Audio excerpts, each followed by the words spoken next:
specific stereochemistry or SSS stereochemistry commercially available. Erythritol tetranitrate, there are two chiral centers. This one is chiral and this one is chiral. The two chiral centers, the one is available as the RS isomer. Pentaerythritol tetra isomer, there is no chiral center. This is not a chiral carbon, so it's a chiral compound. Metabolite, amyl nitrate, metabolite is inactive.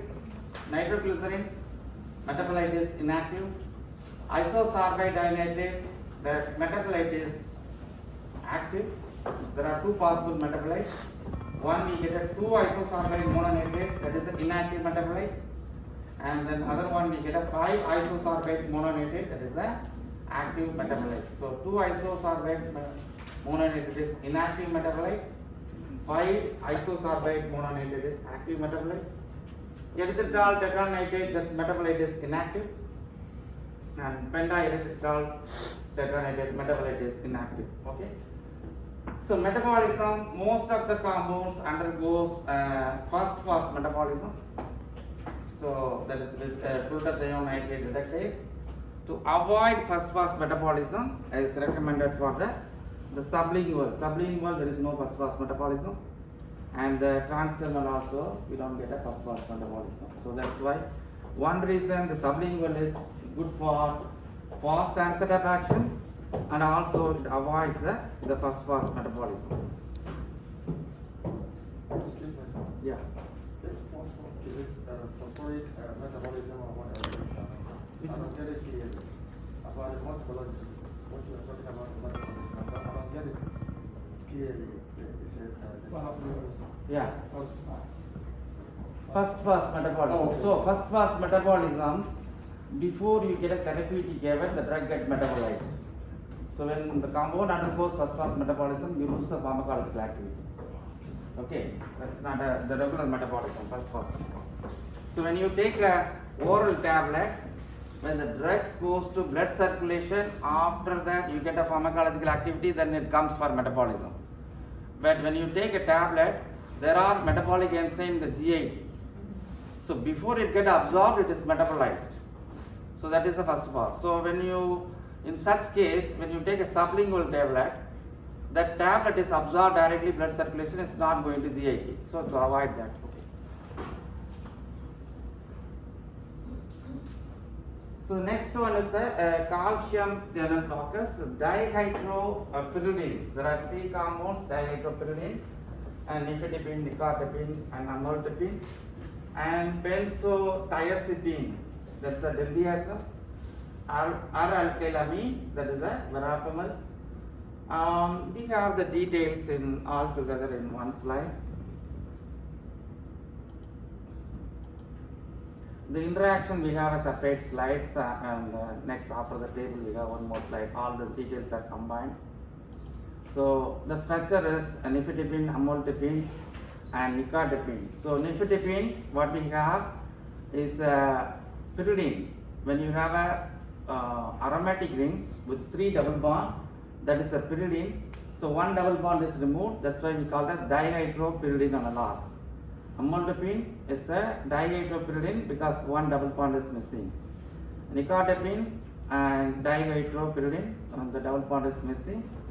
And diltiazem, so that is a benzothiazepine, that is a azepine is for nitrogen, benzothiazepine type compound. And verapamil, that's R-alkylamine, alkylamine with RI, that's R-alkylamine analog, that is a verapamil chemical class. So these details also we combine in the table, next table.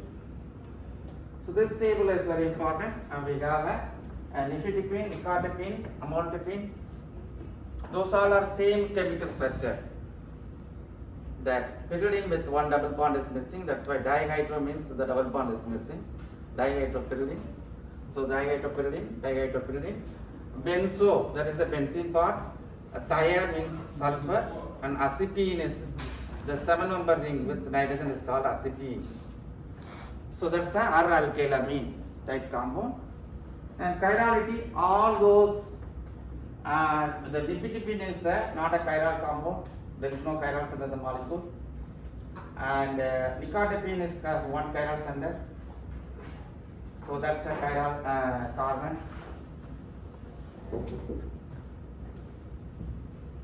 One chiral center. And here is a symmetry. And that symmetry here, this is not chiral. The reason is this is a symmetry. And this makes chiral because one side is different, the other side is different substitution. That makes the compound is chiral. And similar, this one is chiral because different substitution. And the benzodiazepine, we have two chiral center. That's dildiazem, two chiral center. The active isomer is SS is the active isomer. The one commercial is compound. And verapamil, the one is available as a racemic compound, but the active isomer is S isomer. That's the chiral carbon. That is the nitrile attached with isopropyl and benzene. That is the chiral carbon. That's the chiral carbon. So the active isomer is S, but the commercially available is the R and S isomer. So S is more active than R isomer. Oral bioavailability, that is 45 to 70% nifedipine, and nicotine is 35% oral bioavailability, and amlodipine is 64 to 90, and dildiazem is 40 to 60, and verapamil is 20 to 35. So compared to all calcium channel, the one with high oral bioavailability is amlodipine. Amlodipine has a high oral bioavailability. The one with the low oral bioavailability, that is verapamil has a low oral bioavailability. The high one is amlodipine. So it undergoes the pre-hepatic first pass metabolism.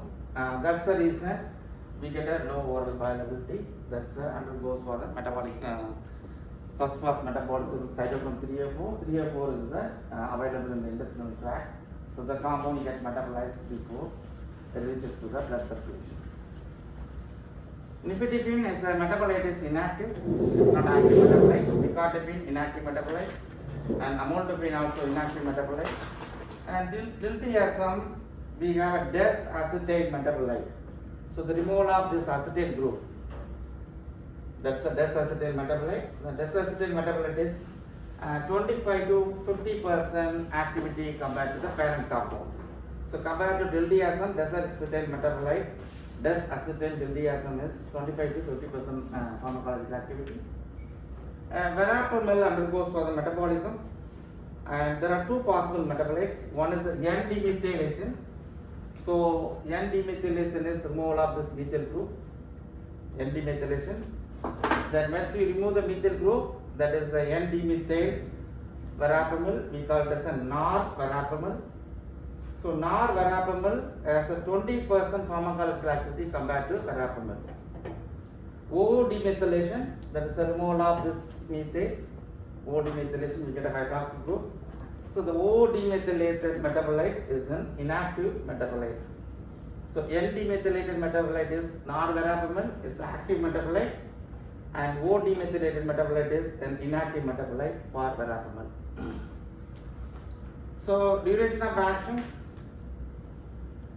the one with amlodipine has the long duration of action. The activity is for 35 to 50 hours activity for amlodipine. With food, reduce the oral absorption. Nicotine oral absorption is reduced with food. And here also verapamil oral absorption is reduced with food. Mostly the sustained release tablet reduce the oral bioavailability in presence of food. And chemical incompatibility, amlodipine, no, nicotine, not amlodipine. So chemical incompatibility. So nicotine, when you combine with the Ringer lactate solution, that has a sodium bicarbonate. So when you have a combination of Ringer lactate, when you add a Ringer lactate to nicotine to Ringer lactate, the compound gets precipitated because so Ringer lactate we have a sodium bicarbonate, so that increase the pH. When you increase the pH, the solubility decreases, the compound gets precipitated in the solution form. Again, in the verapamil, when you go pH above 6, when you have any solution with sodium bicarbonate, the pH is above 6. So when you increase the pH above 6, the verapamil gets precipitated. So verapamil gets precipitated with solution with pH above 6. and nicotine gets precipitated in the solution containing sodium and bicarbonate. So these two are chemically incompatible with sodium bicarbonate. When you have a sodium bicarbonate, that increases the pH. So when you increase the pH, then the solubility decreases for the compound.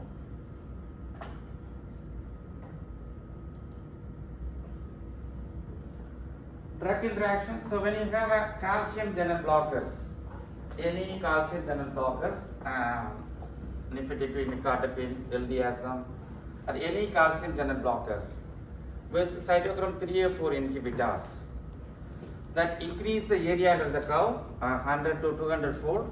So means increase the area under the curve means increase the plasma concentration for calcium channel blockers.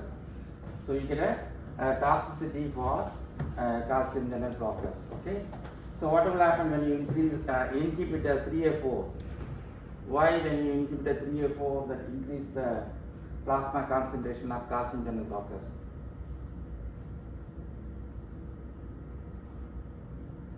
Can you repeat that, sorry? Why we are getting increase in the plasma concentration when you have a combination of a calcium channel blockers and cytochrome 3A4 inhibitor?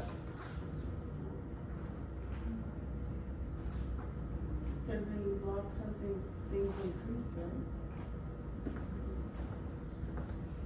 What it says that hepatic bus-fast metabolism. So if you don't have a hepatic bus-fast metabolism, the bioavailability is not 35, it may be 80 or 90. Because of the bus-fast metabolism, you will be losing that. So the dose is adjusted based on the hepatic bus-fast metabolism, right? But when you inhibit the hepatic bus-fast metabolism, everything goes to the blood circulation. In that the dose is adjusted based on 35% oral bioavailability. But if 100% goes to blood circulation, then increase the toxicity for calcium channel blockers, right? So, so whenever you have a combination of calcium channel blockers with the cytochrome 3A4 inhibitor, increase the toxicity for the calcium channel blockers, increase the plasma concentration for the calcium channel blockers. Grapefruit juice, that's a cytochrome 3A4 inhibitor. So the combination of grapefruit juice, calcium channel blockers, increase the concentration of calcium channel blockers. The protease inhibitor, most of the protease inhibitors are cytochrome 3A4 inhibitor. So the combination also not good. And erythromycin is a 3A4 inhibitor. So the combination of calcium channel blockers, erythromycin will increase the area under the curve, will increase the plasma concentration, increase the toxicity for the calcium channel blockers. And the other case, when you induce cytochrome 3A4, example phenobarbital or rifampin. So what will happen when you induce cytochrome 3A4? There are more cytochrome 3A4 is available and more first-pass metabolism. Then only instead of 35%, when you induce instead of 35% more first-pass metabolism, then only 10% goes to the blood circulation. So you lose the pharmacological effect of calcium channel blockers. So the combination of any drug with cytochrome 3A4 inducer and the calcium channel blockers, 50% decrease in the area under the curve of the calcium channel blockers. So you lose the pharmacological effect of calcium channel blockers. And additionally, verapamil inhibit P-glycoprotein. So the P-glycoprotein is the transporter protein for digoxin. So that is the one, it removes the blood circulation to the excretion. P-glycoprotein is needed for digoxin. So when you inhibit P-glycoprotein, the digoxin excretion is inhibited. When you inhibit the digoxin excretion, then increase the concentration of digoxin in the plasma. That is the toxicity for digoxin. So combination of verapamil and digoxin is not recommended, and calcium channel blockers, cytochrome 3A4 inhibitors are not recommended. Example, grapefruit juice, chain protease, erythromycin. And inducers with calcium channel blockers, this is not a serious side effect, and only thing you lose the pharmacological effect, but these two are serious side effects because it's toxicity, induce the toxicity for the calcium channel blockers. So the So- last one is not toxic, but the top one is toxic? Which one? You said the bottom one is not toxic? Bottom one also toxic. Oh, Toxicity for digoxin, not a calcium channel blockers. okay. And this is toxicity for calcium channel blockers. This is toxicity for digoxin. And here this is not toxic, but you don't get a pharmacological effect. This is not a serious problem, but these two are serious problems. So that's all for ischemic heart disease, the one. So we will go to the next topic, arrhythmias. You have any question for this one? That ischemic heart disease. So this slide is important, and then the previous slide is important, and this slide is very important. Okay, so we have mostly summarized this three slides has more information. Most of the informations are covered in these three slides, and this one, and then next one. So the next one is treatment for arrhythmias. That is 4A chapter 21. So we classified different category based on the physiological effect. One is the class 1A type combo, 1B and 1C. The 1A, 1B, 1C all are sodium channel blockers. So example for 1A, quinidine, propionamide, disopromide, and for 1B, lidocaine, phenytoin, toconide, those are the 1B, and 1C, flecainide, tropophin, and morphine. That is a 1C type combo. And that's a class 2, that is the one compound with inhibit beta 1 adrenergic receptor. And we have selective or non-selective beta blockers are used. And the class 3, that's a potassium channel blockers. And class 4, that is a calcium channel blockers. So calcium channel we discussed already, that verapamil, diltiazem we discussed. So we are not going to discuss calcium channel.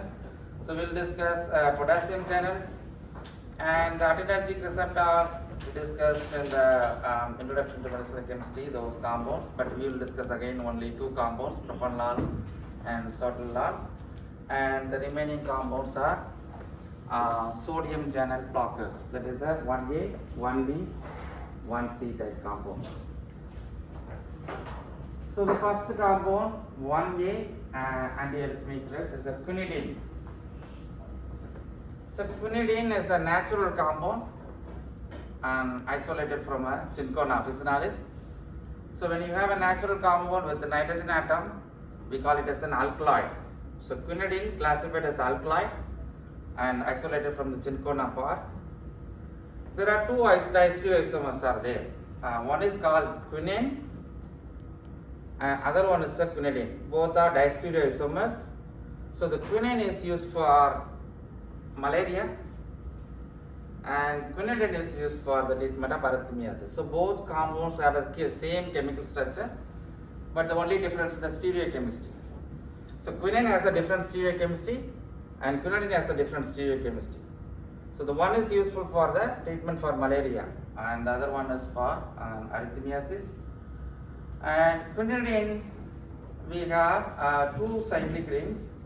So one is the benzene ring with 6 member, another 6 member with nitrogen, that is a quinoline. So when you place the nitrogen here, that is isoquinoline. So this is a quinoline. So quinoline connected with a bicyclic ring with nitrogen, that is a quinacridine. Quinacridine nucleus. So quinoline and quinacridine nucleus both are connected with methylene, hydroxymethylene bridge. So hydroxymethylene bridge connected with quinidine and quinacridine. So this compound has a nitrogen, both nitrogens are basic nitrogen. So overall is a chemically is a weak base, and the one is available as a salt with an acid. So available is a sulfate. Sulfate is salt with sulfuric acid, that is a sulfate. And another salt is available is a gluconate, that is also acidic salts. So there are two salts are available. One is a sulfate, because it's a weak base, salt with a strong acid, sulfate, and weak base, and then with weak acid, gluconate. So sulfate and gluconate, sulfate is more suitable for oral, because bioavailability is good for sulfate. Oral bioavailability is 80 to 85%. When gluconate is given 70 to 75. So this is more suitable for oral sulfate. And gluconate is soluble in water, freely soluble in water. So that is more suitable for the injection formulation, the parenteral use, because of the high water solubility. The sulfate is not suitable for injection because solubility is very low.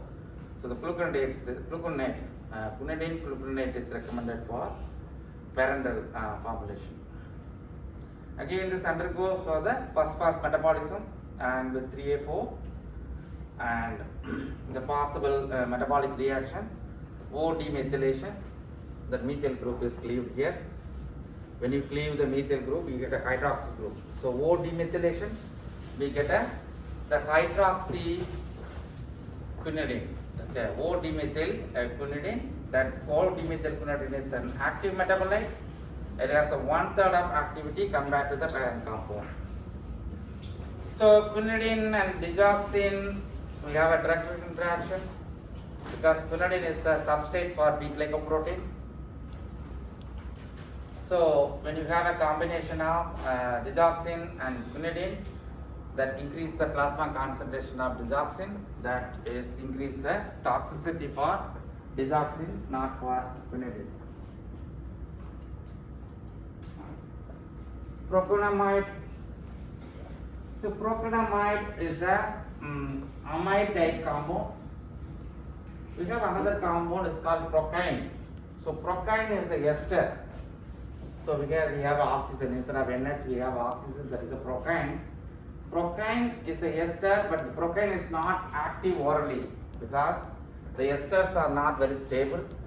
So it has a short duration of action. Again, it gets hydrolyzed in the esterases, and again also is chemically also not stable. In the acidic environment, the stomach, the compound gets hydrolyzed. So when you have a procaine, it's only recommended for IV, intravenous. Whenever you replace with procaine with proconamide, amide type compound, amides are more stable.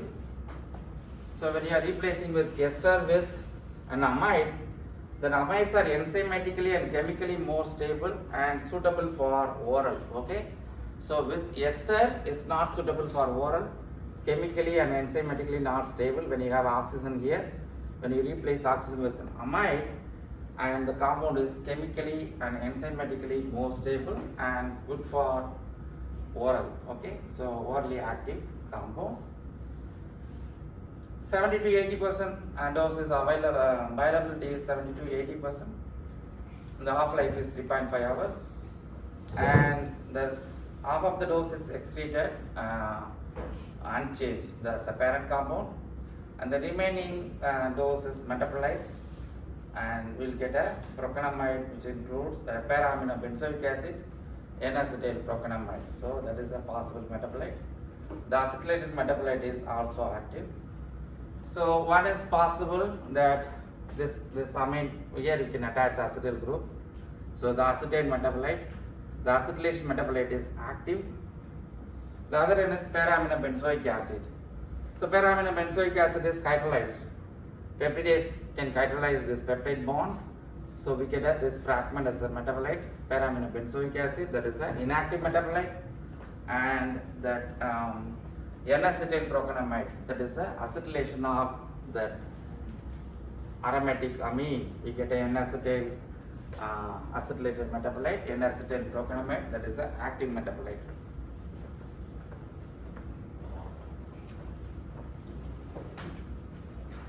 Diisopramide and the other compounds are combined, lidocaine, topinide, phenytoin, those are combined. This is phosphonatine. So we combine all those compounds together and quinidine, propanamide, diisopramide, and lidocaine, tocinide, and phenytoin and phosphenotyne. So first three compounds are type 1A, quinine, propanamide, diisopramide, 1A type compound, and lidocaine, tocinide, phenytoin and phosphenotyne, class 1B type compound. Quinidine we discussed earlier, that is an alkaloid because of this nitrogen atom, alkaloid, and isolated from the natural source, Cinchona officinalis. The structure was a quinoline, that is a quinoline fragment, and quinacridine, the two nucleus connected with methylene, hydroxymethylene bridge. Chemically, because of this nitrogen is a weak base, the compound has 4 chiral centers, 1 and 2, 3 and 4. Compound has 4 chiral centers. And metabolism, it undergoes for the hepatic first pass metabolism. O-demethylated metabolite is active. And the available salt, as we discussed earlier, there is a sulfate is suitable for oral, and gluconate is freely soluble in water, suitable for parenteral formulation. And the combination of quinidine and digoxin that increases the digoxin concentration, plasma concentration. That this is a incompatible combination, that is quinidine and digoxin, which increase the toxicity for digoxin. So propanamide is again class 1A. It's a synthetic compound. This is a natural one, and this is a synthetic compound. And when you have amide, it's good for oral. That's the one we discussed previously. So amide is good for oral. When you have a procaine, is a ester type compound. Ester is not suitable for oral. Okay, it's only suitable for parenteral. And chemically is a weak base because of tertiary amine makes the compound. It's a weak base. This is a neutral, and this is a tertiary amine. It's a weak base. There is no chiral center in the propanamide. It's a achiral compound. Mostly 33% of compound undergoes for the acetylation. That is the acetylation this amino group. We get a acetyl propanamide, that is a active metabolite. Diisopramide is a 1A type compound. Again, it's a synthetic compound, and it's a pyridine type analog. It's a benzene ring with 1 nitrogen. That is a pyridine type compound, pyridine analog. Again, we classified as a amide type category because this is also amide, and this is also classified again amide type compound. And chemically is a weak base, diisopramide. The reason is there is a tertiary amine makes the compound is a weak base. And diisopramide, there is 1 chiral center, that's a chiral carbon, 1 chiral center. The one commercially available is a racemic mixture. Undergoes for the 3A4 metabolism. So N-dealkylated metabolite, that is the active metabolite. So removal of that alkyl group, N-dealkylation, we get an active metabolite for diisopramide. So for lidocaine is a 1B type compound. Lidocaine, tocinide, and phenytoin, phosphenotyne, those 3 are 1B type compound. So all 3 are synthetic compound. Lidocaine, tocinide, phenytoin, phosphenotyne, all 4 compounds are synthetic. And this is classified as amide type compound and classified as amide derivative. And this fragment is called hydrogen. So 5-member ring with 2 nitrogen and 2 keto group, that is a hydrogen nucleus. So phenytoin, phosphenotyne is a hydrogen type compound. In all the category, all are weak base. Okay, quinidine, propanamide, diisopramide, lidocaine, tocinide, phenytoin, phosphenotyne, all are chemically weak base. Oh, sorry. This is a weak acid. Okay, sorry.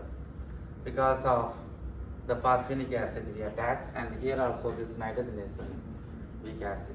Okay, all are weak base except phenytoin and phosphenotyne. That's a weak acid. And lidocaine, there is no chiral center. It's a achiral compound.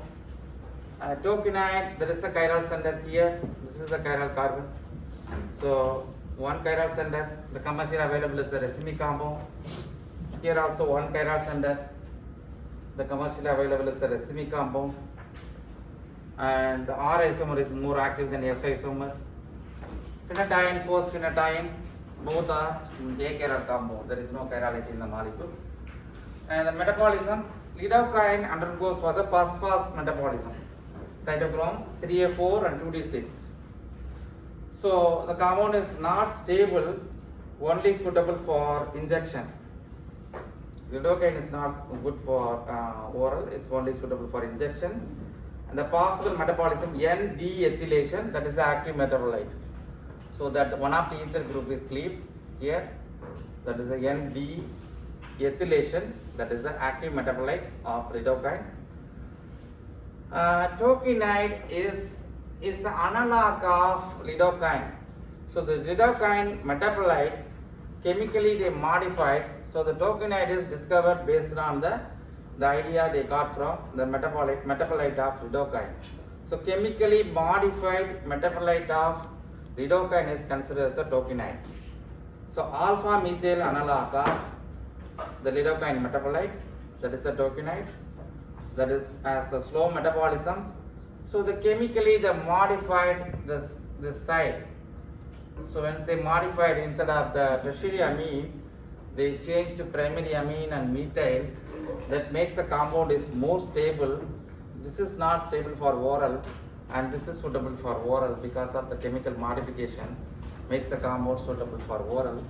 So the tertiary amine is not good, and the primary amine with methyl is good for oral. Phenadiene and phosphenadiene is a class 1B synthetic. There is no chiral center. The major problem with phenadiene is solubility problem. Milieu pH at 12.0 is required to solubilize phenadiene. So to reach pH 12.0, we need to dissolve the phenadiene with sodium hydroxide. So dissolve the phenadiene with sodium hydroxide, and that is the one is suitable for injection. Otherwise, tablet there is no problem. For injection solubility, we need pH 12.0, very low solubility. So when you dissolve the sodium hydroxide, and the problem is irritation and not good for injection phenadiene. Okay, because of the solubility with sodium hydroxide is not recommended. So that's the reason the phenadiene they introduce a phosphate group. That is a phosphenadiene. That FOS is phosphate is introduced. So when they introduce a phosphate, the phosphate is to increase the solubility. So that's the activity is both compound has the same pharmacological activity. The phosphate makes the compound is better solubility. So that is good for prodrug. So phosphenadiene is a prodrug, phenadiene is an active drug. The phosphate group is introduced to increase the water solubility. Then phosphatase can hydrolyze. We get the active compound, and the hydroxy metabolite is gluconide conjugation. So phenadiene, phosphenadiene undergoes para-hydroxylation, and here also it undergoes para-hydroxylation. The para-hydroxylation followed by gluconide conjugation. That's the possible metabolic reaction for phenadiene and phosphenadiene. And those the hydroxy and gluconide metabolite both are inactive, and water soluble gluconide metabolite, that's the one and excreta. So the difference is phenadiene is good for tablet, and phosphenadiene is good for injection. The force is phosphate is introduced to improve the solubility, means improve the pharmacokinetic parameter, not a pharmacodynamic parameter. Pharmacokinetic parameter to improve the pharmacokinetic parameter, so that's one of the parameters, solubility. The phosphate is introduced, that makes the compound is a prodrug. The phosphate hydrolyzed, once it hydrolyzed, we get an active drug. So that is the one, the both compounds are having a same pharmacological effect. Only difference is solubility is the major difference.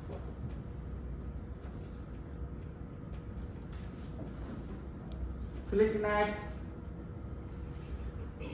propafin and morphine, those three compounds we have combined here flecainide, propofin, morcin, and then berkelium and terphthalate.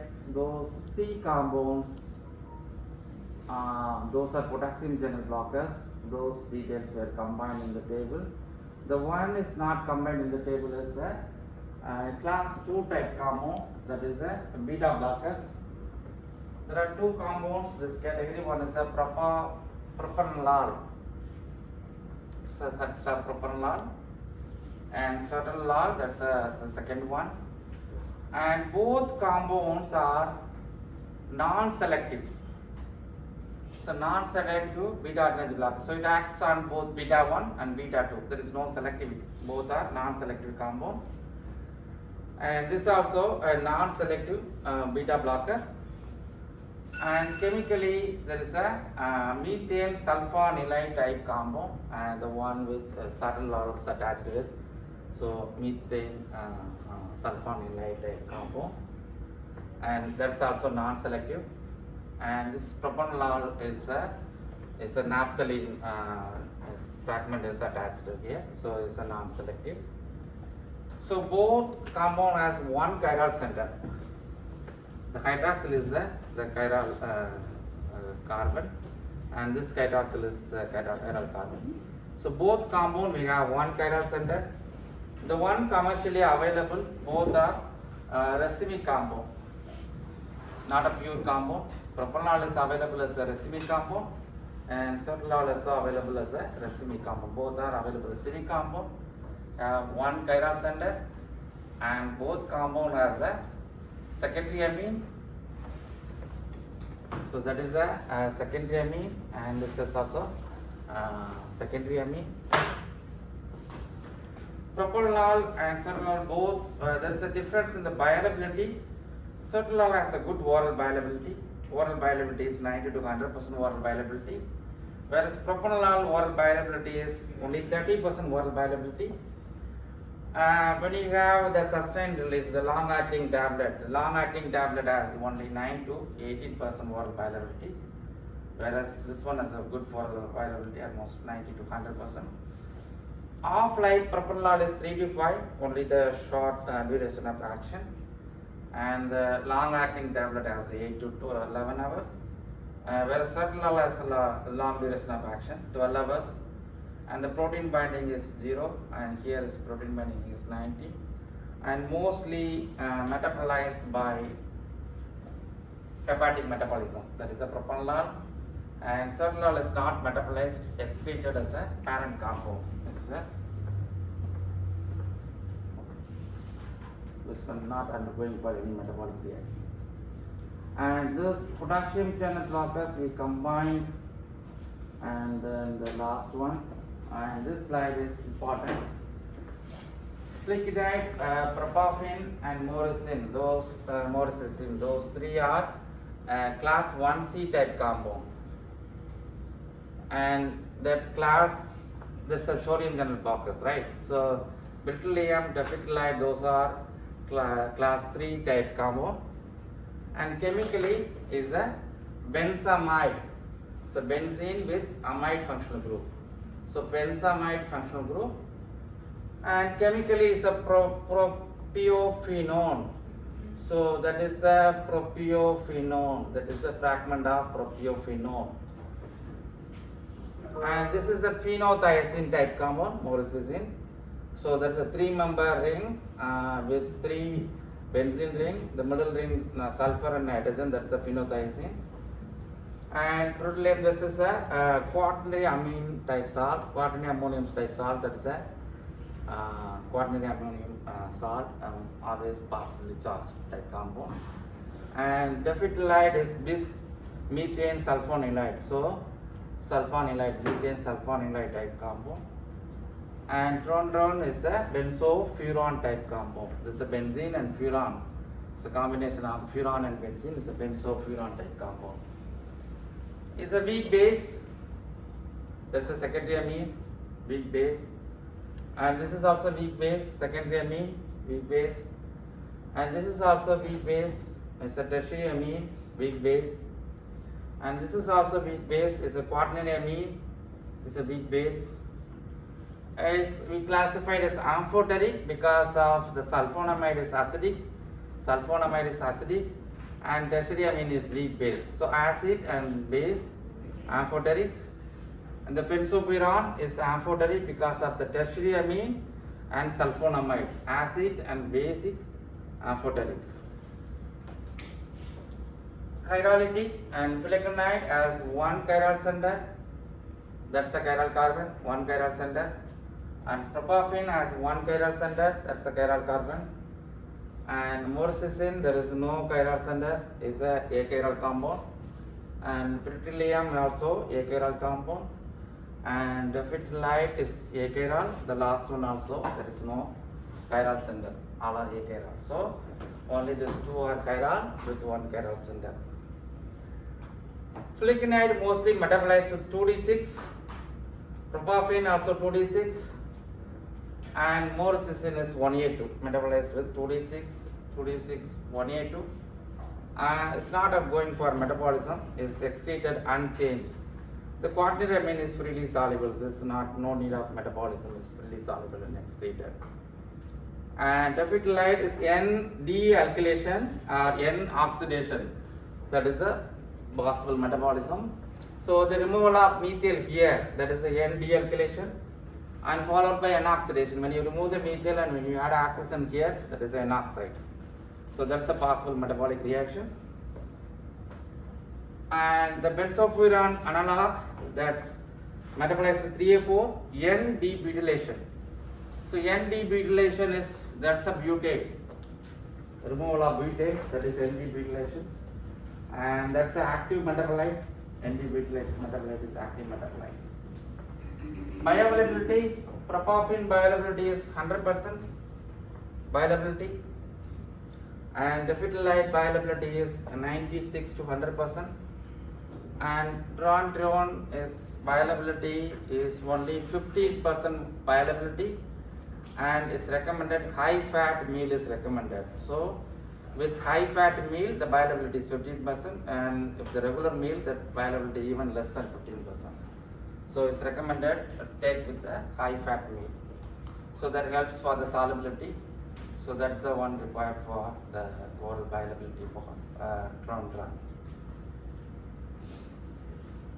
And so this tron we have a sulfonamide groups. There are one sulfonamide is attached here. So the sulfonamide is attached here. So the reason is to reduce the lipophilicity. So sulfonamide makes the compound as an acidic and increase the solubility.